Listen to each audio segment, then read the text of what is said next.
Everyone, this is a quick comparison so you can quickly see the differences between very high quality RGB SCART cable. This is the one from retrogamingcables.co.uk, and compare it to the just cheap composite cable that I got when I got the Sega Master System.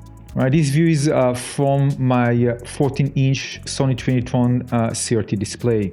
So a few interesting things to note here. First of all, look at the green ball. You can see there are highlights. So the highlights are really different here. You get kind of a whitish highlight on the RGB and kind of more like the yellow part, and it's different. It actually looks like if you want to create highlight, it should be like the one in the composite, not like the RGB one. Right? If you want to create this highlight, you can create kind of white thing. And remember, developers were developing games not for professional monitors or professional cables or high quality cables. So it's pretty interesting to see this result. Of course, it's not telling totally, but just pointing it out. Same goes to the colors, by the way. The colors, it looks kind of more, the color more saturated, yellowish, compared to the one at the bottom. It's not 100% perfect, of course, but you can see it. Now, if you get closer, Marco, you can see a huge difference here. This will eventually lead to blurriness. We're going to talk about it in a moment. But you can see that on the left side, for example, some of the colors kind of bleed to the side. And for example, on the RGB SCART is actually relatively very well defined. So if you wonder how blur look like up close, well, that's how it looks like, or at least on the Sony Trinitron monitor. Now, you're going to see much more prominent difference right here. So it actually caused me some eye fatigue when I saw it with composite. You can clearly see things that many people mention, like how things are kind of blurred together to create a more, less sharp and more blended color or gradients. That is definitely, of course, looks like that on the composite, but in the RGB it's kind of more defined. Again, because it's sharper. And as I saw you earlier, there's less bleeding. Also, the character, by the way, was also different. It was kind of very light sign. Again, I'm talking how I saw it with my eyes. Of course, here with the recording, it might be a bit different, but it's quite representative. So you can see it's kind of a light blue compared to like more darker cyan color or light blue on the top one. Also, the colors are much less saturated and kind of turn a bit yellowish. This is also something that I observe with my own eyes, not just because of the recording. But you can see the effect on the bushes, for example, everything kind of blends differently. And so on the house, for example, same goes to the character. There's definitely difference. I think when it comes to the combination of different colors and relying on the imperfections to create something, I think with the composite, it's more representative how the developer will design it to be. Of course, it can be just also a bit not really a great cable that leads to some colorization issues, and something that also leads me to just, some eye fatigue, which is not good.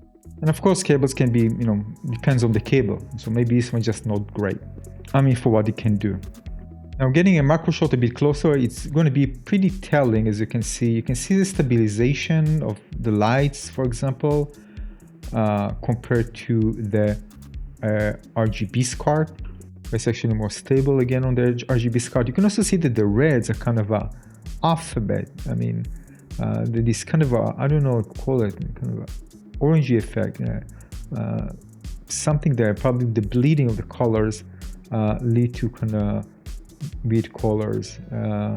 It's not, of course, as accurate. And the reason we're getting this kind of orangey is probably because of the bleeding, because if you have red, strong red, and you have bleeding, like if you have, for example, half of the intensity of the red component bleed in, you're going to get orange. So definitely it leads to some kind of different colors that maybe some of them, of course, are intended because of the imperfections. I'm not saying this cable, of course, is perfect. Maybe you can get a better cable. But we've seen some colors that actually don't exist. They seem that should be there, maybe with the highlights. They don't actually exist on the SCART, on the RGB SCART. I remember back in the days, people weren't using this high quality cable. They actually were using cables that actually led to bleeding and other type of visual aberration that eventually were taken into account when developers were developing their games. Now look at that. In the Magic, for example, you see no red color in the RGB SCART, But in the composite, you can actually see red places where there is actually red active. And definitely you can see that this kind of points directly to the signal integrity issue, crosstalk or cross-color artifacts. This is because composite video combines all three components of the video signal, like luminance, brightness, chrominance, and synchronization into a single analog cable. This is usually the yellow RCA connector. So what can happen is that the frequency range of luminance that capture the details, like you see there in the text, so the signal overlaps with the frequency range of the chrominance color signal. So this crosstalk generates false color around fine vertical details and sometimes high contrast edges. Now, because red is a primarily color and often involved in the color encoding math, it's a very common color for this fringing artifact, especially around black or white text.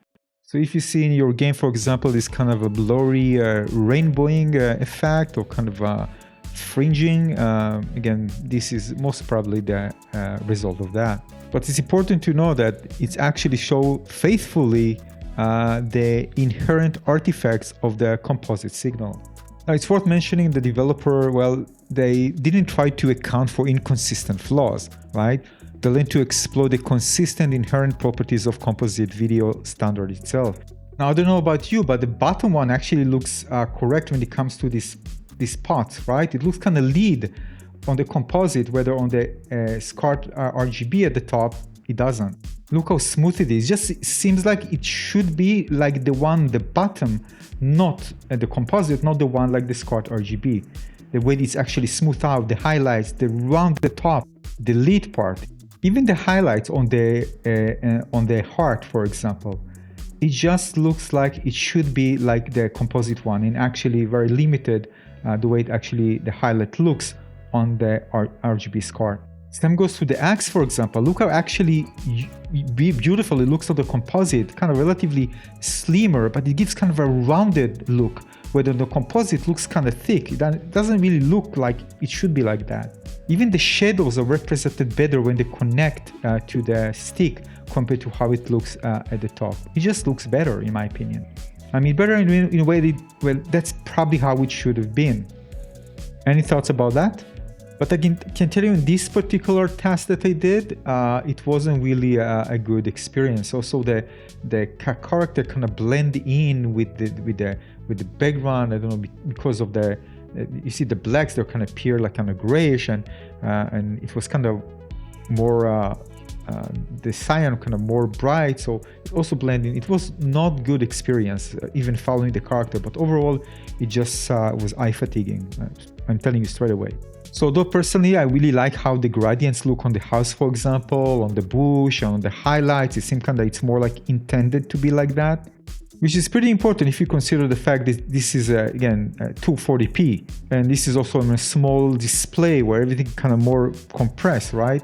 You don't see like any gaps between scan lines here. They're also very thin, which I personally like, because if you add even more breaks between scan lines to such a small screen, well, it's just going to give it a different art style, something different. It's definitely not what the developer intended for players to see when they actually develop their game. It can cause other issues like jagged edges and other stuff. I'm not going to jump into it here, but definitely this is something that actually, in the first place, when I saw something like that, I actually really liked it. But it really gives you the understanding that those imperfect signals actually lead to something that actually looks nice, but there are some disadvantages in this case. All right, but again, if you take a look back at things, or you can see RGB SCART on the right, composite on the left, you can see that it leads to several things. First of all, I actually like how gradients look, the transition look on the composite. I actually like that it look kind of smoother, like in the house, for example, when you look at it, something that just look a bit more pixelated, again in quotation, on the RGB SCART. But on the other hand, it looks more saturated, beautiful, and actually much less eye fatiguing watching this compared to the composite. Also, when you look at the blues there at the bottom for the magic, it looks I think better and more representative of how it should look like on the RGB SCART. On the composite actually look kind of, I don't know, a bit off, but maybe it's intended for kind of a shadowy, I'm not sure. But look at the flowers, for example. It's just better on the RGB SCART, and you know how it looks. I like again the more blurry one, but at the same time the color just pop on the RGB SCART and it looks really nice. The contrast is better, the micro contrast is better, so better separation between the colors and the other elements. Same goes to other elements compared to other elements here. It doesn't kind of have this kind of yellowish tone to it, which probably, again, the cable might of course lead to some issues that you might not see on another composite cable. I like better how bushes look on the composite compared to the RGB SCART. You kind of more detailed. Again, that's why I really like the smoothness of things. It kind of more three-dimensional look, especially if you're playing a 240p game. It's just beautiful to see, considering how less of amount of information we actually have in seeing here on the screen. So seeing how those imperfections actually lead to this type of effect, it's really cool. But basically that's it. So overall, if you ask me if I would again continue playing on the RGB SCART, hands down yes. And those who actually love or prefer kind of more smoother look, I can definitely understand that. I also want you to know that the bloom also helps here, because otherwise again it will look even sharper. So the bloom, even with when you use the RGB SCART, kind of help blend things together better. And because the screen itself doesn't have prominent scan lines, it creates kind of a more, let's say, a smoother look. If it had, for example, especially for 240p, also scan lines, well, it would look something that just probably couldn't bear. But again, this is just my personal preference. So again, the RGB SCART isn't perfect because it doesn't really give you this inherited beautiful classic look for the games that were designed with these type of imperfection to look like that to a certain degree. And the disadvantage depends on the game you play, on your CRT, on a cable. You don't really have a great deal of degree to actually control the overall results. That's what it is. If you don't like it, well, your problem. If you buy digital, for example, you want to kind of replicate CRT, you have a huge degree of control over the results. You can actually save profiles and decide, all right, for this game, this is just perfect for me. I mean, you do it for yourself. And for another game, maybe you want something else. So this is one advantage of digital, of course, over analog. But just so you know, I'm testing it on a 14-inch Sony Trinitron display. If you have any question, insight, other things, correction, and so on, in the comment section, let's discuss it there. Thanks for watching.